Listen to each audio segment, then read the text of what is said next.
बंधू चक्रधरा कृपा गुणवरा सर्वेश्वरा चित्परा कारुण्य नटनागरा द्वैकरा विघ्नादिदोषाहरा संबंधे जळजीव तारुणवरा पिता कृताई धरा दातारा करुणा करा वर्मते द्यावी भू गुर्जरा सर्वज्ञ श्री चक्रधर स्वामी की जय.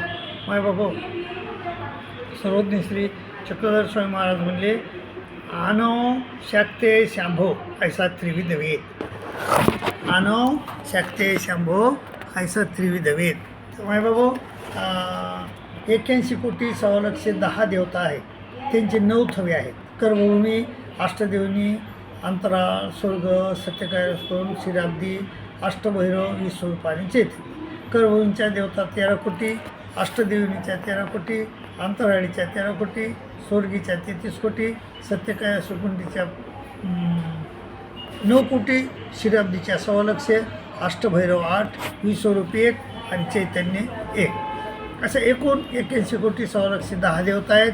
आणि त्यांची नावे बी आपल्याला सर्व देवताची नावे माहीत नाहीत, परंतु आपल्याला 35 फक्त देवताची नावे माहीत आहेत.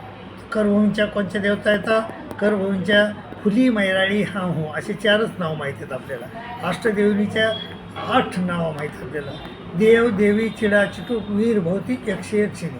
अंतराळीच्या 6 माहीत आहेत. चित्र, विचित्र, चित्रांगद, माधव, गणपती, सरस्वती अशा 6. आणि स्वर्गीच्या 3 काय इंद्र, चंद्र आणि सूर्य. सत्यकाय सुकुट, ब्रह्मा, विष्णू, महादेव. क्षीराब्दी, सत्यनारायण, अष्टभैरव, कराळी, विक्राळी, उमापती, पशुपती, सदाशिव, ब्रह्मा, विष्णू, महादेव. आणि विश्वरूप विश्वदेवता, चैतन्य देवता. अशा फक्त 35 देवताची नावे आपल्याला सर्वज्ञांनी सांगितलेली आहेत. तसेच देवताच्या विद्या ज्या आहेत, जेवढ्या देवता आहेत तेवढ्या त्यांच्या विद्या आहेत. 81 कोटी 6,10,000 देवता आहेत आणि तेवढेच त्यांच्या विद्या आहेत. पण सगळ्या विद्येची नाव आपल्याला माहीत नाहीत. आपल्याला फक्त 17 देवतेच्या विद्येची नावं माहीत आहे. तर कोणत्या इथं नाव मग? तर कर्मभूमीच्या देवतेची नाव, विद्येची नाव माहीत नाही. अष्टदेवीची माहीत नाही. अंतराळ माहीत नाही. स्वर्गीच्या माहीत आहे. इंद्राची विद्या अंकुशमुद्रा, चंद्राची प्रल्हाद विद्या, सूर्याची छायागिरी. आणि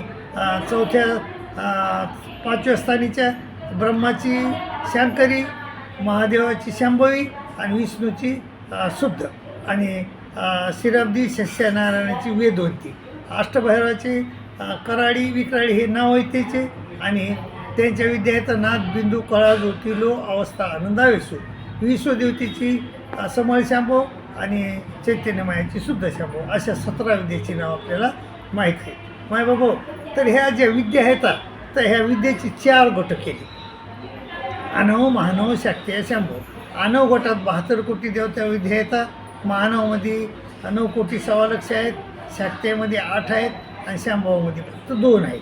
तर या विद्या, देवतेची विद्या कोणला होते?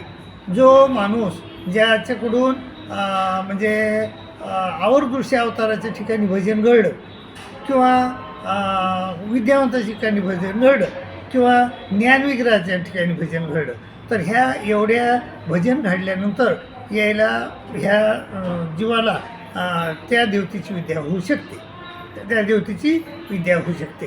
तर माय बाबू, तर असा त्याच्या जीव स्वरूपावर लेप लागतो आणि लेप जेव्हा परवडली येईल त्यावेळेस विद्या होऊ शकते. तर हे जी विद्या झाल्यानंतर तर आनवाची प्रतीती कशी आहे, महानावाची प्रतीती कशी आहे आणि शांभवाची प्रतीती कशी आहे, असे 3 वेद सांगितले त्यांना. आनव, शाक्ते आणि शांभव. आनवाची प्रतीती कशी आहे? आनव काय म्हणतात? आनव विद्यावंत असे समजतात की मी साधक आहे, पिंडस्थ माझी साधन आहे आणि ब्रह्मांडस्थ माझं साध्य आहे. म्हणजे त्रिविध प्रतीती आहे. आणि शाक्तेची कशी प्रतीती आहे? ते म्हणतात की ही पिंडस्थाच माझं साधन बी आहे आणि साध्य बी आहे. पिंडस्थात माझं काय आहे? मी साधक आहे. पिंडस्थ माझं साधन बी आहे आणि साध्य बी आहे. अशी त्यांची द्वित प्रतीती आहे. आणि श्यामभावाची कशी प्रतीती आहे, एकविध प्रतीती आहे, त्याला सगळं एकच वाटत आहे. अशा प्रकारे ह्या त्रिविध प्रतीती आपल्याला सांगितल्यात मायबाबू. आणि तशीच आपले परमेश्वराचे जे भक्त आणि प्रेम आहे, परमेश्वर प्राप्तीचे 2 मार्ग आहेत, एक ज्ञान आणि प्रेम.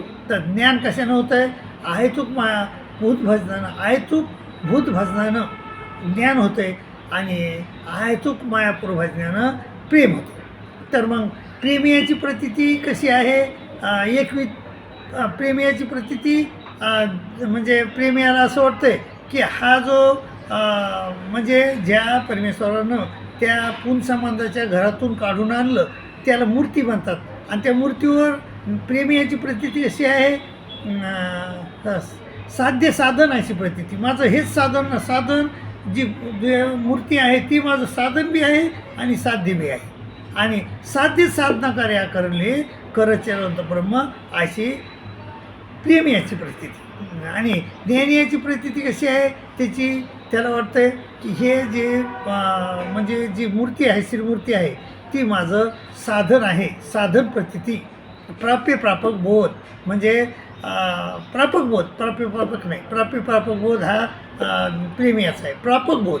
तर मग ते म्हणतो, त्याला असं वाटतं आहे की ही जी श्रीमूर्ती आहे ती माझं फक्त साधन आहे, मला कौल्यदाता हा मोक्षदाता अशी ज्ञानी अशी प्रतीती, असं त्याची प्रतीती आहे. माझ्या बाबा अशा प्रकारे मी तुम्हाला म्हणजे देवतेची प्रतीती कशी आहे आणि परमेश्वराच्या मार्गाने चालणाऱ्याची प्रतीती कशी आहे, ह्या दोन्ही प्रतीत्या सांगितल्यात.